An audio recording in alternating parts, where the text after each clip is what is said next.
अस्सलाम वालेकुम beautiful people, आपके अपने चैनल यूट्यूब इंस्टीट्यूट में आपका स्वागत है। सो स्टूडेंट, चलिए हम लोग सेमेस्टर 1 का जो हम लोग पढ़ा रहे थे dissolution of partnership form 1 and form 2, hire purchase system, journal entry, ये सब हम लोग सारा चैप्टर जो है कवर अप कर चुके हैं। तो आप लोग का जो है शायद अप्रैल का लास्ट वीक ऑफ अप्रैल से एग्ज़ाम है।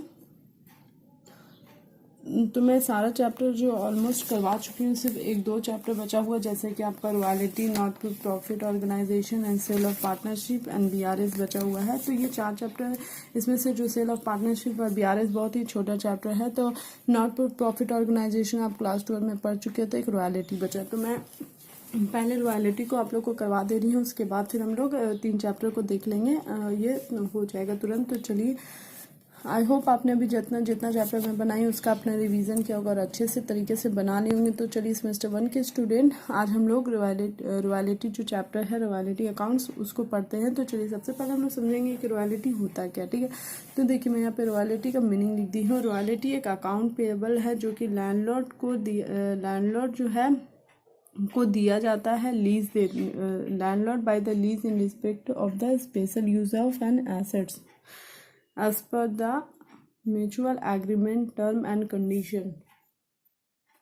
ठीक है, रॉयल्टी एक ऐसा अमाउंट है जो कि लैंडलॉर्ड है ना, अपना जमीन को या फिर कोई भी चीज को लीज पे देता है, जैसे 1 महीना, 6 महीना, 1 साल, 5 साल, उसको हम लोग लीज पे कहते हैं। और उसपे जो भी प्रॉफिट होता है जो आदमी लिया है वो म्यूचुअल एक साइन होता है, म्यूचुअल एग्रीमेंट, उस बेस पे सारा कंडीशन, टर्म कंडीशन लिखा रहता है। तो दोनों लैंडलॉर्ड और लीज, जो ले रहा है जो दे रहा है, दोनों एग्रीमेंट पे साइन करते हैं। और फिर जो पेमेंट होता है वो पेमेंट को हम लोग रॉयल्टी कहते हैं। तो देखिए, इन अदर वर्ड्स में आप इसको कह सकते हैं amount payable according to mutual agreement between the landlord and lease for the consideration of use of any special right of assets during a definite period is termed as royalty। इसको हम लोग royalty कहते हैं। तो royalty कितने तरीके का होता है ये देख लेते हैं हम लोग। तो पहला mining royalty, brick making royalty, copyright royalty, patent royalty, oil well royalty, trademark royalty. आपको ये सब नाम पढ़ के ही समझ में आ गया हो कि अच्छा माइनिंग का है, ये ब्रिक बनता है उसके लिए, कॉपीराइट करने के लिए, पेटेंट के लिए, ऑयल के लिए, ट्रेडमार्क के लिए, ठीक है। और क्या होता है, लैंडलॉर्ड एक वर्ड आया है इसमें, लीजी वर्ड आया है, एक लीज वर्ड आया है। तो मीनिंग आपको क्लियर होना चाहिए कि पहले रॉयल्टी का मीनिंग क्लियर किया, अब हम लोग लैंडलॉर्ड क्या होता है। लैंडलॉर्ड होता है कोई भी प्रॉपर्टी का ऑनर जो कि रेंट पे देता है अपने प्रॉपर्टी को, किसको, लीज को, उसको हम लोग लैंडलॉर्ड कहते हैं, ठीक है। लीज ही किसको कहते हैं, द पर्सन जो हायर कर रहा है, जो लैंडलॉर्ड जिसको दे रहा है वो पर्सन को हम लोग लीजी कहते हैं। जो दे रहा है वो, जो ले रहा है वो। एंड लीज किसको होते हैं, लीज है वो agreement between the landlord and lessee for the use of assets against royalty. Lease एक एग्रीमेंट है जो कि लैंडलॉर्ड और लीजी के बीच में होता है। ये एग्रीमेंट पे साइन करते हैं, तब ये अपना जो कोई भी प्रॉपर्टी का उसको यूज़ करने के लिए इसको देता है, इसके बदले में ये इससे पैसा लेता है, ठीक है। तो आपको क्लियर हो गया रॉयल्टी क्या है, लैंडलॉर्ड क्या है, लीजी क्या है, लीज क्या है, कितना तरह का रॉयल्टी होता है, और मिनिमम रेंट क्या होता है।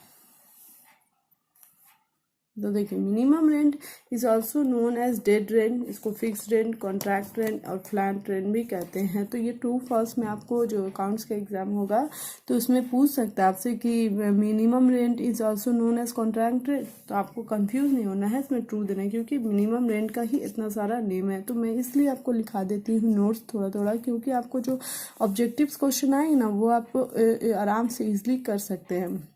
तो चलिए, it is the amount below which landlord not accept the royalty in any year from the lease.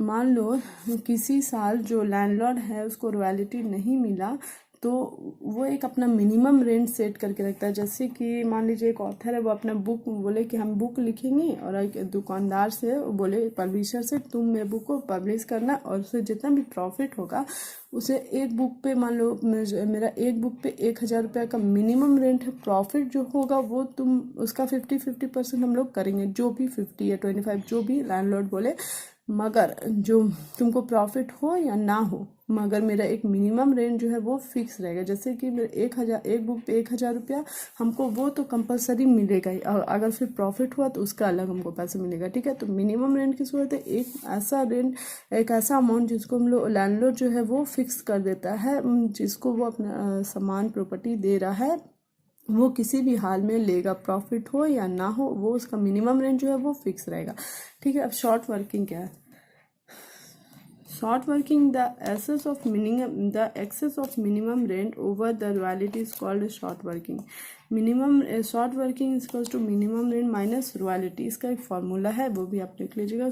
The excess of minimum rent का जो दाम है वो बढ़ जाएगा रॉयल्टी से, तो उसको हम लोग शॉर्ट वर्किंग जो है वो कहते हैं। दूसरा है सरप्लस। सरप्लस जब रॉयल्टी ज़्यादा हो जाएगा मिनिमम रेंट से, या रॉयल्टी कम हो जाएगा मिनिमम रेंट से, या रॉयल्टी ज़्यादा हो जाएगा मिनिमम रेंट से, तो सरप्लस शॉर्ट वर्किंग फॉर्मूला हो गया। Short working recoup, there is no legal provision for writing off short working on mutual agreement between the landlord and lessee. Short working is recouped against the surplus earned in any particular year, and unrecouped short working is transferred the profit and loss account, ठीक है। Short working को हम लोग कभी भी रिक्यूप नहीं कर सकते, कोई इसका लीगल प्रोविज़न नहीं है, मगर शॉर्ट वर्किंग को रिक्यूप हम लोग सरप्लस जो होता है उससे रिक्यूप कर सकते हैं प्रॉफिट एंड लॉस में ट्रांसफ़र करके।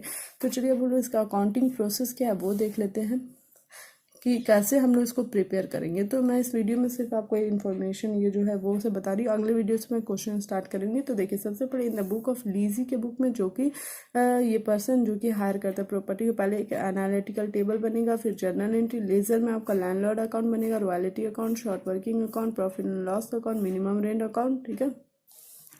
अगर इन द बुक ऑफ लैंडलॉर्ड बनाएगा तो सेम वही बनेगा, बस यहाँ पे लैंडलॉर्ड की जगह पे लीजी अकाउंट बन जाएगा, और यहाँ पे royalty receivable and royalty reserve account या प्रॉफिट एंड लॉस अकाउंट बनेगा, ठीक है। तो इसको आपको याद रखना है कि क्वेश्चन में क्या बोला, इन द बुक ऑफ लैंडलॉर्ड बोल रहा है बनाने या फिर इन द बुक ऑफ लीजी बोल रहा है बनाने। ज़्यादातर क्वेश्चन में हम लोग को इन द बुक ऑफ लीजी देता है। आपका थ्योरी जर्नल एंट्री वो पूछ देगा, तो ये आपका जो मैं जर्नल एंट्री लिखा रही हूँ ये आप याद कर लीजिएगा। ये जर्नल एंट्री हर केस में यही होगा, सिर्फ यहाँ पे अमाउंट डिफर होता जाएगा। जैसे कि इन द बुक ऑफ लीजी के बुक में बोल दिया कि क्वेश्चन जर्नल एंट्री पास कर, तो royalty account debit, short working account debit, if royalty short working होगा तब टू लैंडलॉर्ड अकाउंट, ये आपका नरेशन हो गया। Landlord account debit to bank account to short working account if recouped. In note, it question asked to recover minimum rent account, then first entry will be replaced by following two entry। अगर बोल रहा है question में बोलेगा कि minimum rent जो है recovered हो जा रहा है, रिकॉर्डेड हो रहा है, if the question asked to record minimum rent account then first minimum rent को रिकॉर्ड करना है, तब हम लोग को फर्स्ट एंट्री जो था ना, देखिए ये वाला royalty account debit to short working account debit to landlord account debit, इसके जगह पे हम लोग को ये 2 एंट्री पास करना है, उसके बाद ये दूसरा एंट्री पास होगा, ठीक है। आपको यहाँ तक समझ में आया? सिर्फ 2 ही एंट्री रहता है पास करना इन द बुक ऑफ लीजी में। अगर नहीं बोलेगा रिकॉर्ड करने तो वो 2 एंट्री पास करें, रिकॉर्ड करने बोले तो ये 3 एंट्री पास हो जाएगा आपका। फिर यहाँ पे बोल रहा है general entry in the book of landlord, तो lessee account debit to royalty account receivable to royalty reserve account, फिर cash account debit to royalty reserve account debit to lease account. इसी तरीके से इसमें 3 एंट्री हो जाएगा।